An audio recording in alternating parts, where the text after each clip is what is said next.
Awesome. Welcome, welcome, everyone. Again, please put into the chat who you are, where you're coming from, where you're tuning in from. Say hello to folks you don't know. Maybe drop your email in there, right? Our whole point today and every day with these webinars is to make connections, right? Because we're in this together, folks. Happy Thursday, Amanda. Hi, Christine. All right. Again, if you're writing into the chat, I aged myself, right? If you're typing into the chat, make sure that in that little pull down menu, it says everyone. Otherwise, I will be the only one that will see it, or I may not even see it because there's so many of them going on. And while you are all sharing and letting each other know who you are, I'm going to start sharing my screen so that we can get started.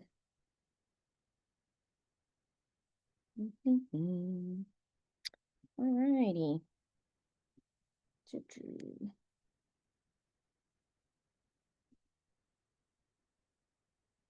All right. I hope everyone can see that.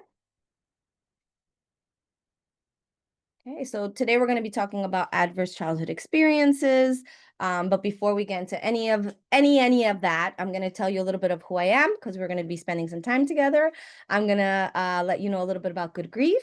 And then we're going to get into our webinar for today. Please continue typing into the chat, letting us know who you are, drop some emails in there. Maybe there's some connections you guys can make. I'll make sure to go through the chat. Maybe I can even send you all a copy of it so you can see the emails of those that put them in there. So as you all know or may not know, I am Annette Mendez, and I am currently the Training and Curriculum Manager at Good Grief. I am a certified grief educator trained by Mr. David Kessler himself. I am a certified child development specialist. I work with educators and administrators to really create spaces that center diversity, equity, inclusion, and social emotional learning. Those things are very, very important to me. I am from Puerto Rico, and I am a proud product of the Newark, New Jersey public school system from first grade all the way to senior year in high school. I just found my yearbook a couple of days ago and I was like, wow, this is so cool.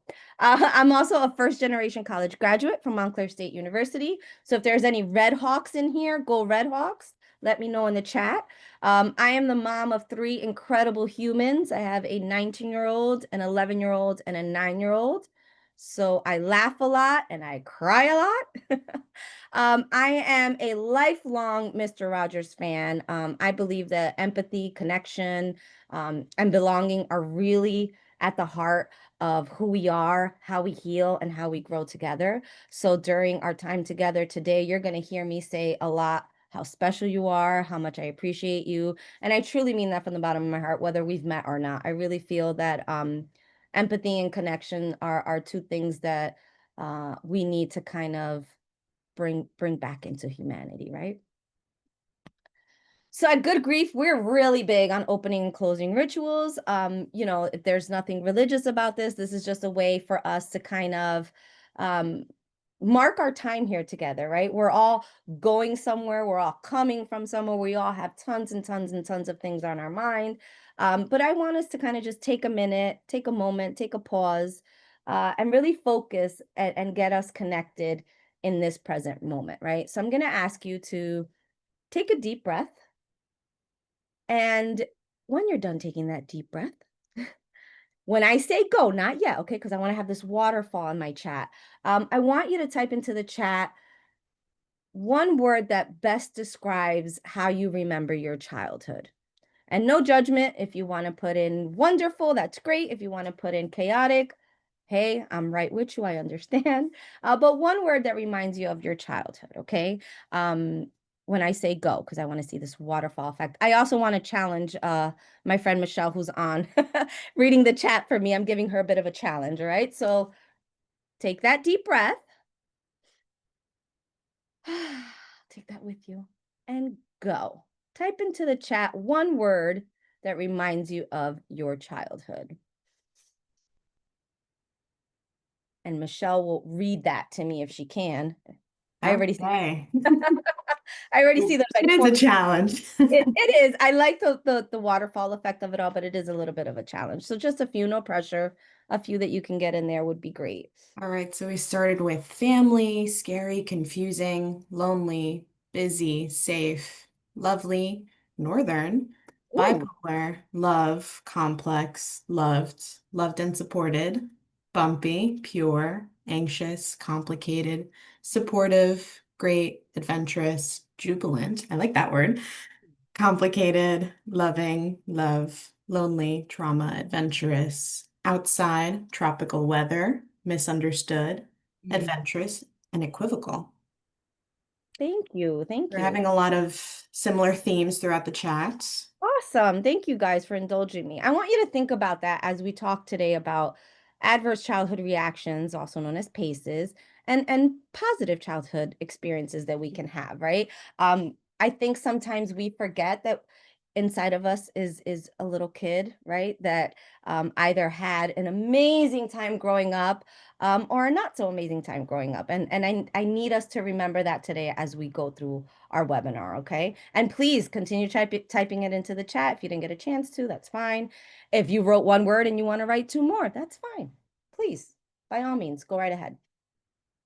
So, Good Grief's mission, right? We build resilience in children, we strengthen families, and we empower communities to grow from loss and adversity. For those of you that are new to Good Grief, we are a nonprofit organization. We've been around in New Jersey since about 2004. Our mission, like it says right on your screen, is really to build resilience in our children, to strengthen families, and empower communities as a whole to grow from loss and adversity. For most of our organization's history, we've been providing free and unlimited peer support programs to grieving children and families. We start at age 3 and we go all the way through young adulthood. We do this in 2 of our centers. One is in Princeton and one is in Morristown. And I'm going to show you pictures of those lovely buildings in just a moment. But in more recent years, our work has really grown through education and through advocacy. And so we're able to provide training, curriculums, resources to schools, to hospitals, the healthcare industry, the funeral industry, and really just any other space where we're able to empower professionals, empower parents, and really just the broader community on how to support the needs of children and families who are facing loss. So as you can see here, right here is our Morristown building. That's on Elm Street. And over here is our Princeton building. I can't remember what street it's on, and I apologize greatly, but these are our 2 buildings. I also want to invite you and show you what our facilitators look like, what the kids that come to our centers look like, right?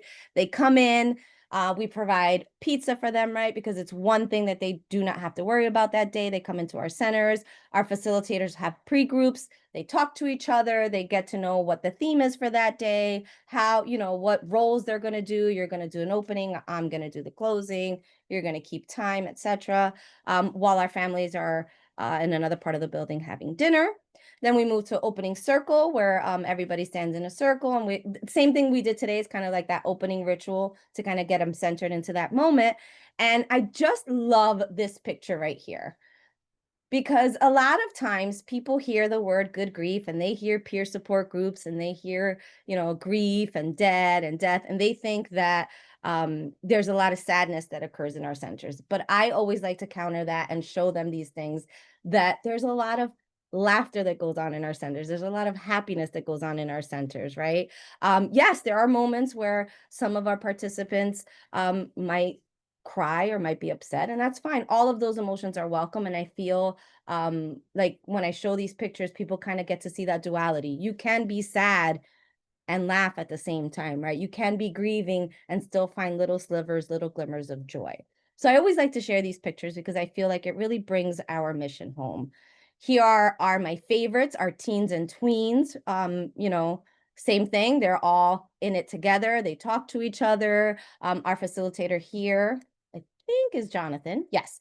They give these questions, they kind of facilitate the conversation, but it's really the peers being there for each other, right? Really getting to know each other, really getting to kind of bond. Oh, I heard your person died this way, mine did the same. And then boom, there's a connection there that wasn't there before. And now both these kids know that they're in this together, right? One of my favorite rooms is the volcano room right here. We have a hospital room as well. and our famous elbow bump, ways for us to say goodbye, ways for us to be able to respect our autonomy, but at the same time have that little bump of connection. So I just like to share that with folks because I'm really proud of Good Grief and the many different things that we offer folks. But it's one thing to say it, and it's another thing to actually show you these pictures and actually show you that there's a lot of smiling that goes on in our centers. All right. So before we jump into ACEs today, I would just want to make sure that we are all on the same page and kind of speaking the same language. So the graphic you see in front of you right now comes to us from our friends at Judy's House and the JAG Institute. And they do yearly estimated rates of childhood bereavement. So if you are someone who's really into data, really into, percentages and knowing what's going on, you're going to love this website because they really show the national, state, and county levels of childhood bereavement. Looking at the screen right now, we know that 1 out of 13 students will experience the death of a parent or sibling by the time they reach the age of 18. So that's heavy. That's pretty heavy, right? And I want to preface this by saying that this is strictly the death of a parent or sibling. This does not take into account the various other losses that young people experience. And that excuse me, that number more than doubles by the time they reach the age of 25. And it'll be 1 out of 7 students that will be bereaved. And we know through Judy's House and studies done by the New York Life Foundation that 90% of young people will experience the death of a relative, a friend, or an important person in their life before they even reach the age of 20. Now I know some of us will be like, "Well, I'm 21 and I haven't experienced all of this," and that's great. I'm so glad that you have not gone through this. But if you look around your cubicles, if you look around your classrooms, if you even just look around the coffee shop, someone in there has lost someone very important to them and is grieving and probably does not know how to handle those emotions. And that's why places like Good Grief and webinars like this exist, right? I wanted to put this in there because it shows by county. So the highest is Salem County, where we have 1 in 7 children, and the lowest is Morris County, where we have 1 in 20 children. I'd like to say that it's because there's places like Good Grief in Morristown, but that's just my tidbit. So again, the childhood bereavement estimated model, which is CBEM, will show you county, will show you state. When we're done with this webinar, I will send you all of those resources as well as all the sources that I used to kind of put this webinar together.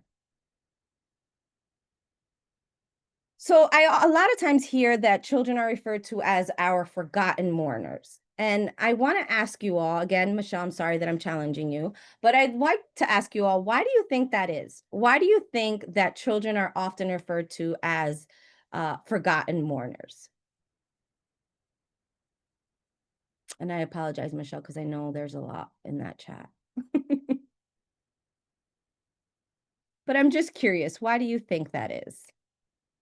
So I'm seeing some parent grief prioritized over sibling grief. Kids seem to move on quicker, which is what we tend to see sometimes. Um, when loss occurs, their emotions and oh, it's moving. That's okay. And how it affects them isn't addressed. People think children are, oh my gosh, are resilient and can't handle it, not fully understanding. Everyone thinks children are resilient because they're known to be more resilient. They don't know how to express themselves, so they don't outwardly show grief. Mm. Feelings dismissed. Adults assume kids are resilient without assistance. Oh, I like that one. I like that one a lot. Yeah, a lot of times, people don't know how to talk or how to be present for a child who's grieving, right?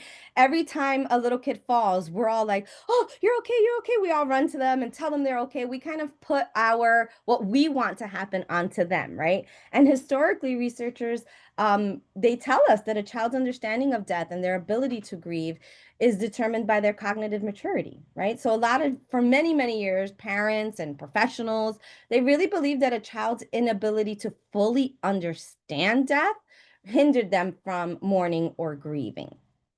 And fortunately, right, this is changing. We know that children experience grief at a very young age, right? And I always use the same example of, when my kids were newborns, especially my daughters, if I wanted to take a minute and run to Target, I had to make sure that I left a shirt that smelled like me, that I had, something where they could hear my voice, right? Because these babies would cry because they knew that mommy wasn't there. They knew that that caregiver was not there with them, right? So we know that from a very early age, kids can grieve. And early adversity and influences with grief kind of make it even harder for that, right? I heard Michelle say in the chat that sometimes, parents are grieving themselves. And yes, that's so true. Sometimes in the family system, a child will say, okay, mom is grieving or dad is grieving or my caregiver is grieving, my person is grieving. So I have to kind of put myself to the side and make sure that they're okay. Or sometimes they don't want to show you because they don't want to upset you even more, right? So having these conversations, understanding the links is really, really critical in addressing emotional processing and really fostering that resilience in kids, right? Yes, children are resilient, but we need to kind of help them along the way. We can't just assume that because a child is playing or is drawing or is not talking about their person that they're not really feeling it. So we know that grief is a universal experience, right? We know that we all can understand and dare I even say, right? We can pinpoint the moment where we have felt grief and we can turn to the person next to us and be like, oh yeah, I can relate to that, right? But grief is also deeply influenced by our own individual stories, right?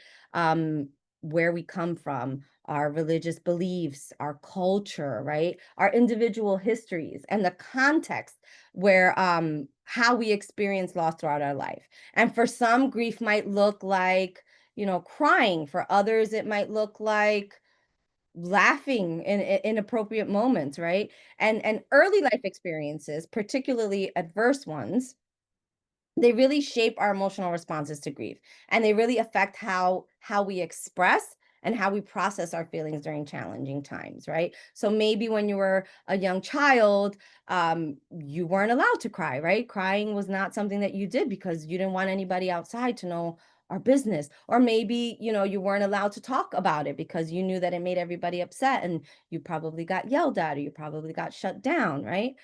So all of those early experiences, especially adverse ones, really shape our emotional responses to grief, right?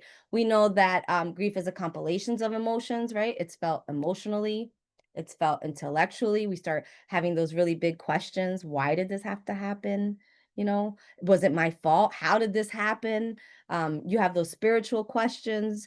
And it's really felt physically as well, especially when we're talking about little kids, because those are the ones that, if they're grieving something or something going on, it goes straight to their tummies or straight to their heads. And we have those kids that are constantly in and out of the nurse's office, and no one is really taking a beat to say, wait a minute, this kid's been in my office 3 times in the last 4 days. Maybe it's something more. Maybe it's something else.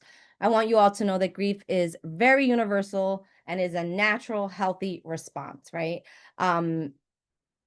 It's a process that is often misunderstood because everybody thinks that the way they're grieving is the right way to grieve, right? And so there's no quote unquote normal way to grieve. You grieve how you grieve because you're an individual, you're human, and it is unique to you. So today we're going to dive into what I believe is a really critical topic on how childhood experiences, both negative and positive, can shape our lives, right? Childhood adversity is not an isolated experience, but in my opinion, a public health crisis, right? Adverse childhood experiences are potentially traumatic events that occur before the age of 18. So I want to talk a little bit about the role of positive relationships, the role of supportive environments, and how that works in building resilience. I want to give you guys some practical strategies. I do understand that this is a very, very popular topic and we only have an hour. However, I am going to send you all tons of resources, tons of sources, as well as my email address. So I want to continue this conversation. And if we could potentially make this a series because there's enough interest, I am more than happy to do that. But just for today's purposes and the time that we have today, it's going to be kind of like a light touch on ACEs and PACEs. So again, I'm going to challenge Michelle into the chat. On your screen, you see trauma, you see abuse, you see neglect, right? What do you think when we're talking about trauma specifically? What are those experiences? What do you think trauma is when we're talking about adverse childhood experiences versus abuse versus neglect versus dysfunction?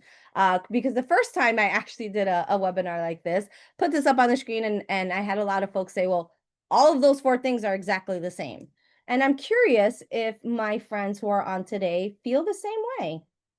So if you could just type into the chat, do you think these are all four different things? Do you think all of these are the same? I'm curious to know what you guys are thinking.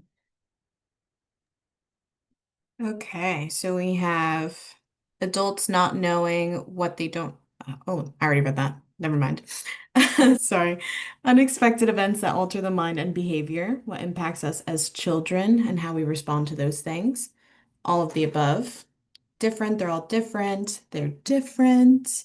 Different but can intersect. Yes. Neglect, dysfunction can all cause trauma. They're Yes. not the same, but they can overlap greatly for children and adults alike. Past experience that can affect behavior or other experiences. They're all different. All are trauma related. Trauma Mhm. is how the person carries the event slash impact. They're all different. Trauma can be different for everybody. Tends to be a moment or moments. Trauma is the outcome of the other topics and other things that can cause trauma as well. Same Awesome. but can be different for each individual. They're all related, different but can relate. Yes, they can absolutely intersect, right? So we know that 1 in 4 children are affected by adverse childhood experiences each year, right? And highlighting the urgent need of awareness and intervention to really support their emotional and psychological well-being, right? And these include the various types of abuse, of neglect, and household dysfunction. So when we're talking about trauma, we're talking about those experiences that have caused us emotional harm, right? When we're talking about abuse, we're talking about something physical or emotional that has been inflicted. When we're talking about neglect, we're talking about that lack of emotional and physical support. And when we're talking about dysfunction, we're talking about unstable family dynamics that are affecting our well-being. So a lot of what you guys said in the chat, yes, 100%. There's dysfunction going on. There's trauma going on, but that's also affecting the abuse. It's also going into neglect, right? So they're like buckets that all kind of fill into the same thing, right? We know that 1 in 7 children experiences abuse or neglect. We know that 60% of adults has reported at least one ACE, at least one, right? We also understand that the higher your ACE score is, the more likely you are to have increased health risks. And I'm going to get into that. I just want to give you a few stats as we go forward. We know that 17% of children face 4 or more ACEs, and we know that 1 in 4 children lives with a parent who has a substance abuse disorder. So that goes into that abuse, that goes into that dysfunction, that goes into that neglect. I talked a little bit about the ACEs scoring in the slide prior, but your ACE score is simply a count of how many adverse experiences you had encountered during childhood, right? And a score of 0 to 3 means, a lower risk for toxic stress, a lower risk of heart disease, a lower risk of mental health challenges. And we know that a score of 4 or higher really creates, right, a higher risk of having chronic illnesses like heart disease, diabetes, mental health challenges, depression, PTSD. So, for example, someone with 4 or more ACEs is 7 times more likely to develop alcoholism compared to someone who has absolutely no ACEs. Now, I know that there's been studies, especially in Philadelphia, there's an ACEs study.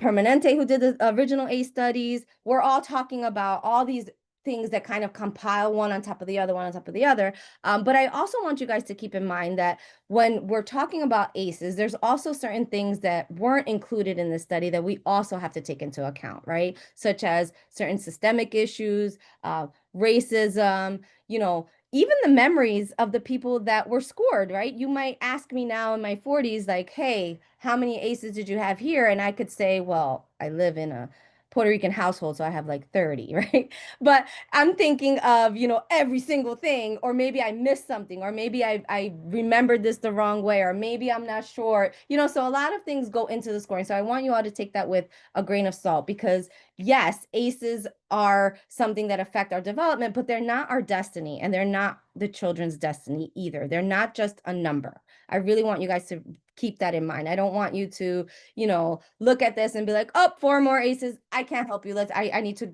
move on to somebody who has 0 or 3 and kind of help them out. It's not a destiny. It just tells us, okay, this is going on, and how can I help this child move forward, or how can I help this adult? So we know that ACEs can really disrupt emotional regulation, and that leads to tons of difficulties in expressing your feelings, navigating relationships later in life, and influencing overall your emotional health and stability, right? ACEs can really hinder psychological growth, and that results in increased vulnerability to mental health issues, like I said before, like anxiety, depression, right? And those things really affect an individual's ongoing development, and more so their coping mechanisms, right? So we know that ACEs are strongly linked to chronic health conditions, like I said before. And research has really demonstrated that individuals, like I said prior, with 4 or more ACEs are significantly at a higher risk for disease, heart disease, diabetes, cancer, stroke, right? And you might find yourself asking, whoa, why does this happen, right? And the answer lies in our body's stress responses, right? So repeated exposure to toxic stress caused by prolonged adversity really overactivates our body stress system, right? And that leads to inflammation in the body, weakened immune responses, and damage, lots of damage to vital organs over time. So let's think for a second. You have a child who's growing up in a home who's witnessing domestic violence, right? They might experience that chronic cortisol elevation, right? And then later that can manifest itself into hypertension or cardiovascular disease. If we don't help our children now deal with the impact of ACEs, then later on in life, they're not going to have those healthy coping mechanisms, right? So it's really up to us to kind of, I always say, see them before their lid flips, right? We kind of see a child who's either being triggered, or we know that something's going on in the home, and we see that instead of them taking that deep breath in the calming corner that you have in your preschools, or going to a school counselor if you're in middle school or high school, you see that they're not doing these things. And so it's up to us as the adults in the room, as the adults that are with these kids, and kind of help them name that in order to tame it, right? Like I said, it's not a destiny. It does affect their development, but it's up to us to kind of counteract that. So the mental health consequences of ACEs are equally significant, right? So research has shown that individuals with high ACE scores are at a greater risk for depression, greater risk for anxiety, and suicidal ideation, right? So for example, you have a child who has emotional abuse during childhood. That can really disrupt the development of healthy coping mechanisms and even their self-esteem. So parents, I remember Michelle saying earlier in the chat that sometimes, you have parents who haven't kind of gone through the proper way to deal with things and are holding their own ACEs, right? So imagine parenting with techniques that you didn't have before. It's like someone coming to your house and giving you eggs and saying, I made you a cake. And you're like, no, you didn't. You just gave me eggs, right? That's how difficult it is for these adults who are now parents, who are trying to kind of change things but don't have the coping mechanisms themselves. So parents who experience high levels of adversity during their own childhood really struggle with parenting because they have that unresolved trauma, or they have mental health related concerns, right? So they themselves are trying to stay above water. And so it's important for us as educators, as counselors, as folks that deal with parents and children, to kind of be extremely non-judgmental and understand that these people, these parents are dealing with unresolved trauma, and it makes it that much more difficult to parent. Parenting on its own is scary. So imagine putting all this other stuff on top, it makes it extra difficult, right?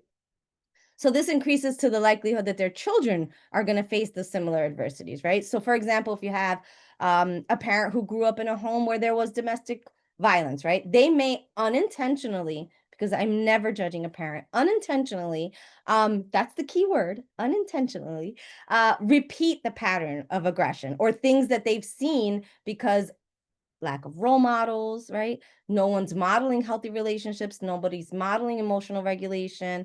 And nobody's really had modeled for this parent just how to navigate life, right? I see a lot of times as a former educator, folks who would come in and kids would have these what we would consider normal little conflicts and would like throw something or blow up, as they say. And when you take a beat and you think about it, you're like, well, no one is helping them deal with this conflict that they have. That's why it's so important when you're an educator and you're in the classroom and you see these things going on, that you kind of help them and facilitate. You don't tell them what to do, but you kind of help them, right? You're like, hey, Jose, I see that you're really sad right now. I can tell that you're sad. Are you feeling sad? Do you want to let Zoe know that she made you sad? What did she do? How did she make you sad? Right. And giving them that opportunity to practice what you're modeling for them, right? I know in preschools it's really important to always have mirrors around so that the kids can actually see the faces that they're making. They can actually see that they hurt their friend, right? Because they're looking at them, they're looking in the mirror. So all these things are really, really important and kind of helping to break that cycle. And I understand that breaking these cycles require individual healing, but they also require systemic support, right? It's not just on these individuals, right? They need, it takes a village, like everybody says. They need that help. Like I said, it's not just on the individual, right? ACEs are incredibly normal too, right? I don't want you to think that because you experienced an ACE or someone who experienced an ACE that, oh, it's that never happens. That's not true. We all experience adversity, right? We all do. National data shows that 64% of adults report that they've experienced at least one ACE, while 1 in 6 adults report 4 or more, right? So ACEs that they've experienced could be something, like abuse in the home or neglect. It could be something simple as maybe a teacher had some prejudices against you and that kind of stood with you throughout your life, right? But I want all of us to understand that these experiences they're normal, right? If it goes beyond that, I understand, but there's some things that we as adults now experienced in our lives that some of us would consider pretty normal. I always like to joke around and laugh because I'll tell people about my childhood and everybody's kind of like looking at each other and I'm like, oh, that didn't happen in your house? Oh, okay. All right. Which is why I love these studies so much because it helps us to understand that what might have been normal in your household was extremely normal in mine, might not be extremely normal in someone else's, right? I just want everyone to understand that 76% of people that reported have at least one ACE, right? I also want us to understand that marginalized groups often face higher exposure because of systemic inequities like poverty, like racism. Sometimes schools don't have the same resources that other schools have. Sometimes full cities don't have the same resources other people have. So let's think about that too, that we know that these experiences are not evenly distributed across the population. It depends on where you are, depends what resources you have. It depends on, who's talking to you, who's doing what, where, when, and how, right? So we know that childhood trauma really impacts adult grief responses, right? Because again, maybe the way that you expressed yourself when you were a child, you were told yay or nay. Yes, this is right. No, this is not right. And so as an adult, that kind of shaped who you are and shapes how you respond to grief now as an adult. So grief expressions, they vary due to many different early experiences. We know from the beginning of our webinar that grief is a very natural response to a loss, and that trauma is the overwhelm of the nervous system when safety feels lost, right? When we do not feel safe, we cannot learn, we cannot grow, we cannot concentrate, right? So when ACEs and grief kind of overlap, kids may grieve in ways that we might view as too much, or we might view as this kid is not grieving at all, right? So again, Michelle, I apologize, but I want you to put into the chat, what might someone who does not have this background like we do, because judging from the chat, you guys know a lot about ACEs and a lot about grief. So what would be something that maybe a teacher or another adult might come to you and be like, this kid is not grieving at all, or this kid is grieving too much? Like, what would be some things that a child is doing that would lead an adult to say something like that?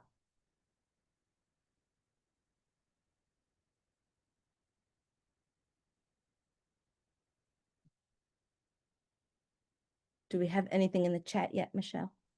We have behaviors, Mhm. a kid being completely withdrawn or shut down, Okay. oversleeping or not sleeping at all, behavior, laughing or clowning around, Hmm. not behaving the way the person thinks people should grieve. Yes. Who said that? That was Lauren. Yes, yes. I always find that when folks say, well, they're not grieving the way they're supposed to, I always like to take a pause and say, well, what's normal grief? Because grief is individual, right? So what would be considered normal grief? I don't know. Yeah, and even along with that, something that we see in our centers all the time is kids will drop a, yeah, I miss my dad, or my dad just died, and then just go back to playing right Yes, away. And then you're yes, like, oh. yes. And sometimes it's okay if a child doesn't want to talk about it. It's okay if a teenager doesn't want to talk about it. Maybe they want to draw. Maybe they want to focus on something else at that moment, right? I think it's up to us as adults to kind of see it, name it, take note of it, but always remember that the way that you grieve is not the way that someone else might grieve. And kids have a way of putting things, like my daughter says, she puts things in her brain in buckets. And I think that I'm like, that's amazing that she has the ability to say that, because as an adult, I can't even say that I put things into buckets. But she may be playing 1 minute, and then the next minute she'll say something, about someone that has died, or someone, who she knows that I was close to who's no longer here, or maybe the relationship isn't the same. They just drop these little bombs and just keep going, and you're kind of like, oh, but the kids are going to be all right, as I always say. Is there anything else that I missed in that chat? We also have forced expressions of happiness, social isolation, poor grades, isolating focus, acting out, a student being very happy, not talking about it or moving on quickly, judgment of grieving behavior, and then being physically or verbally aggressive. Yeah, yeah. Yeah, kids grieve in tons of different ways, as we see in the chat, right? And if a grief happens, right, that might trigger some past trauma, right? Kids may not feel that they can trust where they are, so that they can express themselves safely, right? That's why places like Good Grief are amazing, because there they feel safe, they feel trusted, they know that the adults and the facilitators in the room are not going to make them feel like they're being too much. They're not going to make them feel like the way that they're grieving is incorrect, right? You grieve how you grieve. I love that about our nights of support and our facilitators. And excuse me, Michelle, as one of our facilitators, I forgot to mention that. And Good Grief, she can also tell you, there's moments where you'll see a child that'll come to our center and won't say anything for months. And then all of a sudden, boom, they say something, and our facilitators are like they have to like take that minute to be like, wow, right? So that means that we built this safety for them. We showed them, we are telling their nervous system, it's okay. You can kind of crack it a little open with us, right? Maybe they lost their most safe person, right? Maybe the person that was with them. And I say lost in a sense that maybe they didn't die, maybe they're just not with them anymore, maybe due to addiction, maybe due to being unhoused, they can no longer care for them. And so that may deepen their fear, or they might blame themselves, like, oh, we could be doing so much more if I just wasn't loud, or if I was just quiet, or if I just kind of shrunk and disappeared, right? A lot of times the emotional numbness, right? Because some of our children have been through so much, and we have the ACEs and the grief kind of overlapping, and that emotional numbness, you might misread it as not grieving at all. And they're grieving a great deal inside. But we always have to take into account everything, right? The whole child, everything that's going on. I like to use the metaphor of that iceberg, that I know a lot of folks see all the time, but for me, it really hits home because we're seeing something, right? What they're showing us, like what was written in the chat, behavior, grades, maybe they're acting out, maybe they're not listening the way that they were listening before. They're yelling, they're screaming, they're crying. So we're seeing all of these behaviors, but underneath that, there's so much more that we're not seeing. And that's where we have to get to, right? That root. We have to see what's under there, what's going on, what are you feeling, so that we can then help with the big iceberg that's right ahead of us, right? And to that point too, I think Debbie shared something in the chat saying that grief in children can also be confused with other symptoms or conditions Yeah. like OCD or instead of possible depression and anxiety. So I think that's a good point to bring up as well. Absolutely. Thank you, Michelle. And you said Debbie? Yes, Debbie.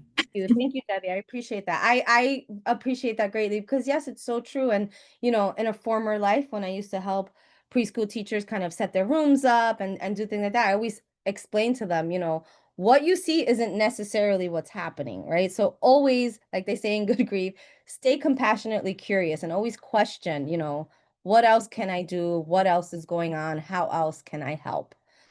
Because I promise you, once children feel safe, once they know that you truly do care about them and you're truly there to help them learn and grow, that's when the magic happens, right? You won't have these outbursts or this behavior. They'll feel safe, they'll come to you, they'll start holding each other responsible, right? They'll start like, hey, don't hit so and so, safe hands, that's not what we do, so and I can only speak to the preschool part because once they're in third grade, they're all way taller than me, and that doesn't sit right with my soul. So I just preschool to third grade was my thing. But I welcome folks who have middle schoolers and high schoolers to please chime into the chat, because I often feel when I've spoken to middle schoolers, middle school teachers, and high school teachers, that they're like, it's the same thing that you did in preschool, just on a bigger scale, and we get to give them candy, is what they tell me. So, yay or nay in the chat if that's true. I would love to know that, right? So we were talking a little bit about ACEs, right? So now I want to kind of turn it over onto positive childhood experiences, or PACEs, right? So PACEs are experiences in childhood that really build a child's sense of belonging and the child's sense of connection, right? And research shows us that PACEs really predict positive outcomes, including a child's good health, right? Now in adulthood, and success in school. So PACEs also help buffer the negative effects of ACEs, right? So meaning that if a child has experienced hard things like witnessing domestic violence or being bullied, or the death of a parent, or even abuse, experiencing PACEs can kind of protect children from developing long-term negative effects from those traumas, right? So long-term negative effects of childhood trauma include a higher likelihood of developing depression, obesity, smoking, and general poor health, right? But positive childhood experiences kind of turns that around a little more, right? If we're able to be the person that shows them and models for them what healthy coping mechanisms look like. If we're able to model for them, okay, I'm really angry at my neighbor, but instead of yelling at them or talking about them online or talking about them behind their back, I'm going to go and I'm going to try to talk to them like an adult, right? And modeling that, letting them see that, hey, look, I get mad too, but this is a healthy way for me to deal with it. I'm not going to go and take shots or drink or, numb this in any way. I'm going to face it head on, and I'm going to model for you how we're going to do that, right? So when we're talking about positive childhood experiences, right, there's tons of things that we could do, right? So we want to make sure that children feel able to talk with family about their feelings, right? Sometimes, culturally, you might be in a family where that's not allowed. And you want to be able to let the children know, and even the parents too, if you're doing parenting classes, it's okay if they're disagreeing with you. They're not being disrespectful. They're trying to figure out their place in the world, right? They're trying to develop coping skills. They're trying to develop ways to discuss things. They're trying to let you know that this is how they're feeling, and they want you to, in turn, take that into consideration, right? I don't know how many of us grew up in a household where, that old adage was always said, children, I'm gonna try my best to say it in English. I'm better in Spanish, but I'm gonna try my best to translate this. But children are better seen than heard. I think I said that the right way. If you grew up in that kind of family, it's really hard to have your child say to you, no, I don't want to do that. That might trigger you, and you might be like, what? This kid is being disrespectful there, and they're not. They're just trying to understand their place in the world, right? Another positive childhood experience could be that you feel that your family stood by you during a difficult time, right? Maybe, and I always bring this up with middle schoolers, right? Middle school is such a rough time, right? You have so many different emotions going through, your body's changing, you have all kinds of smells coming from everywhere that you didn't know was there before, right? You don't know if the boy that you hated yesterday you are now madly in love with, right? There's so much going on in middle school, and knowing that your family is there with you during these difficult times versus poking fun of you, right? Like, oh, look at you, you're getting so tall, and oh my God, you're sweating so much. Or, we always tend to kind of nitpick at kids when they're going through these things, because we forget that we went through it ourselves. And Michelle's probably heard this story 1,000 times, but you couldn't tell me that I was not going to marry Mr. and I don't even remember his name anymore, in middle school. Like, he was the love of my life. And yes, I laugh about it now, but having my sister, my parents kind of laugh at me, that was really hurtful for me, because I was had my whole life planned around this one middle school guy. But anyway, I digress. Enjoying participating in community traditions, right? Maybe if you celebrate Halloween, maybe you have trunk or treats that you go to. That's a positive childhood experience that will kind of help them out. Feeling a sense of belonging, especially in middle school and high school. It is so hard to find out who you are if you don't fit into these different groups. So if you're a high school or middle school teacher, seeing those kids that are by themselves and kind of trying to help them come into the fold, right, is really important for kids. Feeling supported by their friends, right? Having at least two non-parent adults who take genuine interest in you, right? My sister is, of course, my children's aunt, but she is a savior to my kids a lot of times. A lot of times they don't agree with me, so they're going to call my sister.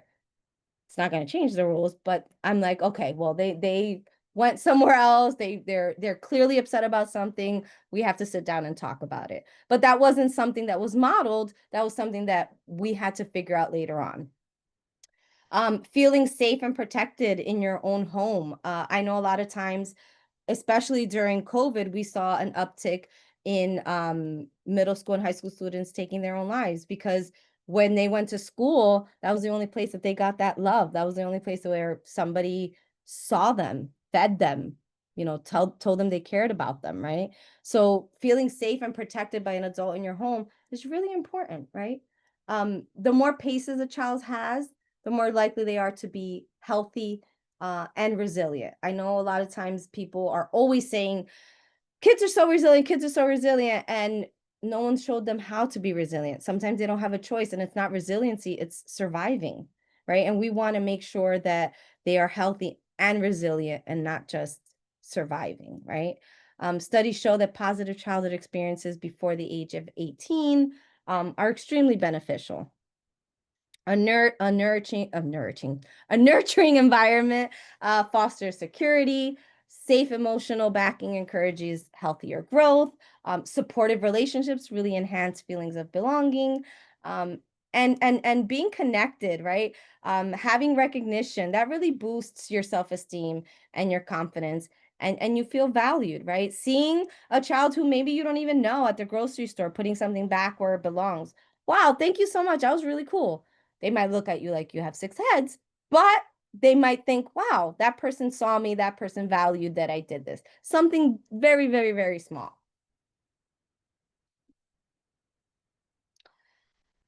So what can we do to promote paces in our children, right? What can we do? There was a study that, and I'll send this to you as well. There was a study that found that children are better able to be resilient, to succeed in school, and have better, healthier outcomes when their adults, the adults in their lives, could discuss things that mattered to their children, right? So when parents participate in their child's activities, when they get to know their child's friends, right? When parents are able to manage their own stress around parenting, right? That helps promote positive childhood experiences in children, right? So, what can the community do to promote PACEs, right? Volunteer your time mentoring a child, like big brothers and big sisters. They are amazing. I support big brothers and big sisters in every community I go into. Um, or even being a court appointed special advocate. There's tons of children out there right now that need an adult. They need an adult to kind of let them know that I'm here for you. I care about you. You're valued, right? Um, Showing up to events in your community, right? Wherever you go, you can be a positive influence on children and families by treating people with kindness, with respect, right? You never know who might need the strength that you offer. And I know sometimes, I say these things and people think I'm cuckoo bananas, as I like to say, but kindness can really go a long way. I know we see it on a lot of t-shirts, we see it on billboards, but really truly being kind to another person, really truly caring about what's going on with them, what is influencing them, what are they going through right now, even coworkers, adults, we all need a little more kindness in our lives. And I think that is extremely important, especially when we're talking about children, when we're talking about grief, and when we're talking about ACEs and PACEs. A little bit of kindness goes a long way. So, like I said, positive childhood experiences and resilience. An ACE score is not a destiny. I said that like 3 times already, but I want to make sure you guys understand. It's not a destiny. It shapes our development, but so do PACEs, and that's why it's so extremely important. When I am talking to parents, or I'm talking to teachers, or talking to anybody really that is in the realm of dealing with children, I always say to them, it's really important that you use the 3 R's, right? And that's regulate. So you want to make sure that you're regulating your own emotions. You want to make sure that you are not joining them in their storm, but you're being their calm, right? So, and I know that's hard. I'm not preaching for you to just sit there while a child is going completely bananas and saying awful things to you, because you're a human. But trying to regulate your emotions first is extremely important. Then you're going to want to relate. You want to get down on a child's level. You maybe want to just sit quietly for a minute so that they understand, hey, I know that you're going through a lot right now, but you're safe and I'm not going to go anywhere no matter what you say to me. I'm going to stay right here and help you through this. And then reason with them, right? What are some things that I can help you with? What are some things that we can do? We need to go back and apologize to our friends, and we need to pick up everything that we dropped. And again, I know that that is not easy, but I promise you, once you're able to regulate and you be the calm for that storm, you will see how quickly this child will be able to kind of regulate with you, calm down with you, reason with you, and you're giving them that pace, that positive childhood experience with them, right? The good news is that if you have a high A score, you are not doomed. I promise you are not doomed.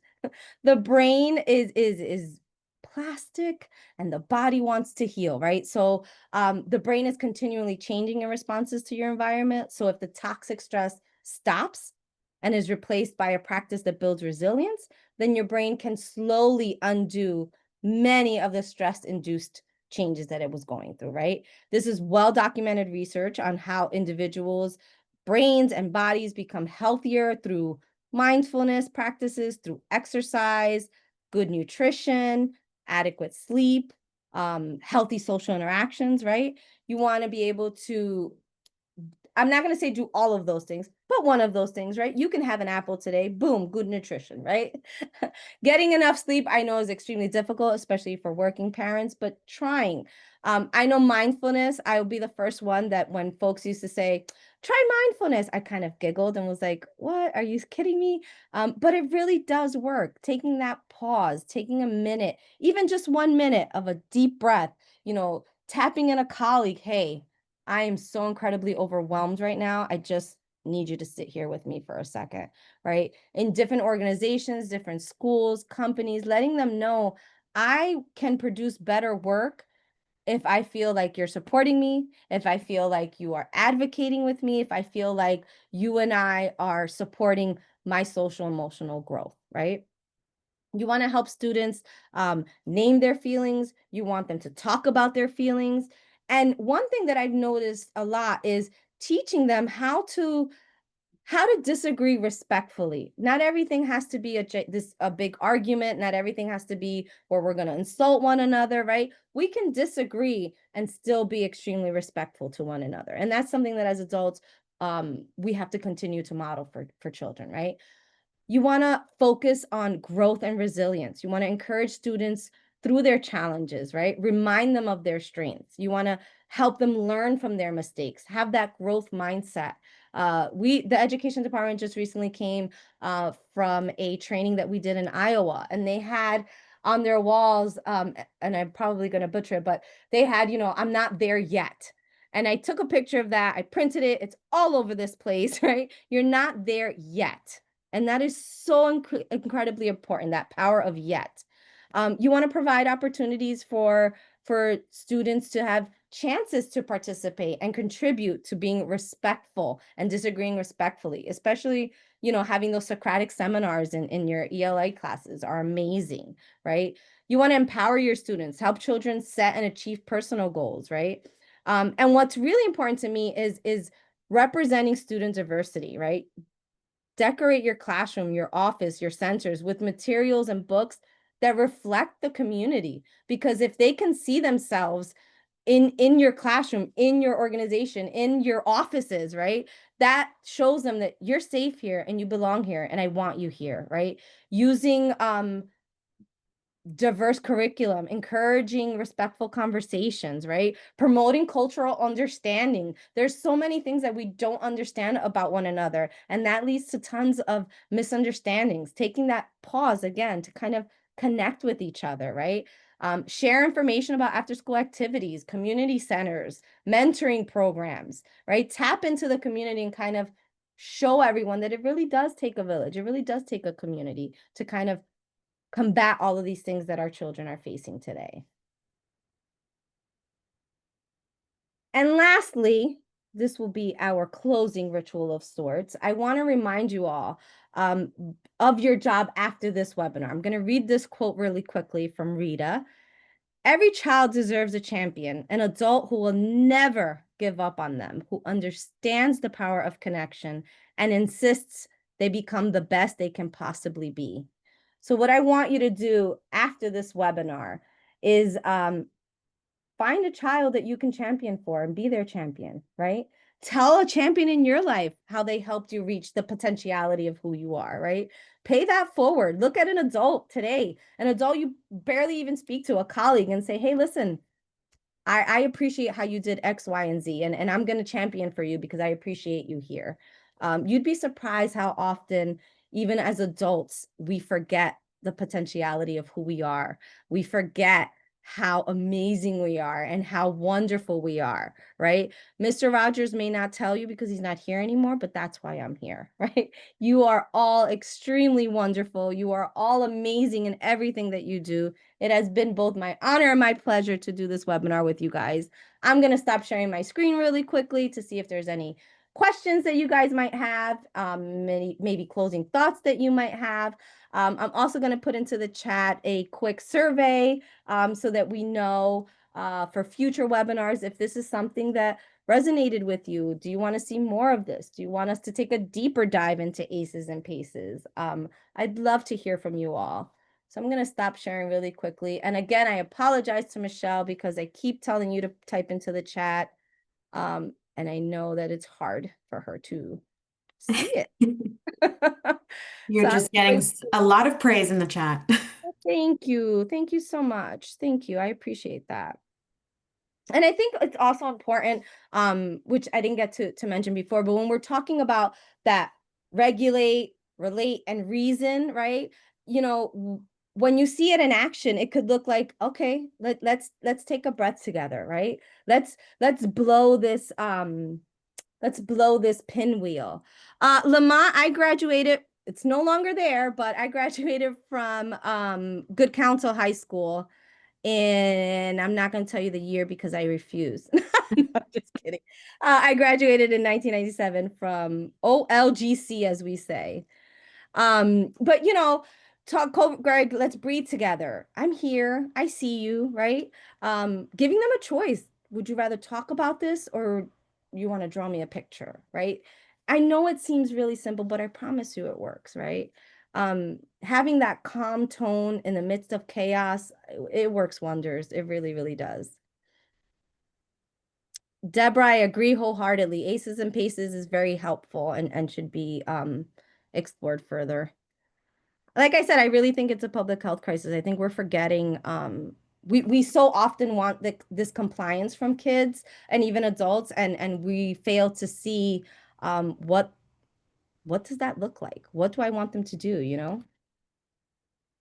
So let me get that link for you all. Lots of people want a deeper dive on the Oh, subject. I would love a deeper dive on this subject. When I send you the resources, I'm going to send you, there's a study that they did in Philly. There was another study they did, can't remember where it was. I think it was in New Jersey as well. But they also, they really go into the scoring. They go into how they need to do this again, right? They need to do this study again to kind of see where are we now. We're talking pre-pandemic, post-pandemic. There's a lot going on in the world right now, and even as adults it's hard for us. Could you imagine a child navigating this, seeing family members no longer talking to each other depending on what aisle they're on? That's tough. That's tough because number one, children have no say in who's running what, right? So not being able to see a family member or not being able to talk to folks because as adults we're having a hard time facing it, I think is really hard. And I don't know where I put, okay, here it is. And I'm mindful of the time, so if you want to go ahead and jump off, I totally understand. I don't know why my my computer is not taping. Yes, parents being deported, absolutely. It's hard. All of it is very, very difficult. And I don't think that we're spending enough time kind of touching on that. Yes, Camilla, they do affect children in co-parenting situations because you probably have all the rules, or another person probably has all the rules set up in one way. And maybe in that household it's not the same. And that also affects our children, right? Being able to co-parent in a way that is healthy, being able to co-parent in a way where neither one of us is talking ill about the other person is not easy, right? Because who doesn't love a good gossip story? Who doesn't love a good, hey, I'm better than you? Yes, I will email the survey. No worries. If you have to jump off, it's fine. My computer is just, I'm getting that dreaded like little circle that goes on and on and on. But here we go. So there is the link to the survey. If you can take it now, that's great. If you can, I totally understand. Um, but yeah. Oh, hello, Francis. I agree. Thank you so much. I appreciate that. Yes, I do think that definitely more counselors, more folks that are on our child study team, educators. I think ACEs and PACEs is a multidisciplinary approach to everything. So with that being said, oh, I forgot, I didn't put my email in. I want to thank you all for being here with me today. ACEs is really important to me. I love my family, but there's a lot that we need to learn as far as creating healthier environments for ourselves and our children. One thing that I also want to tell you guys before you go, and if Christine is still on, she's probably gonna laugh. But one thing that I would like to let you all know before you go today is three things actually. I want you to make sure you drink water, make sure you stay hydrated, make sure that you take a break at some point today, and make sure that when you pass any mirror today, you look in there and you tell yourself how beautiful you are, how handsome you are, and what an amazing day you're going to have. I promise you, it will change the next couple of hours. Have a great day, guys. Thank you so much for being with me today. Thank you so much for hanging in there for the hour and 4 minutes that I'm over. And any other questions that you might have, please feel free to email me. And Michelle, thank you so much for helping me out today. I appreciate you. I apologize for having you jump into the chat so many times. It's all good. Thanks for having me. Have a great day, guys.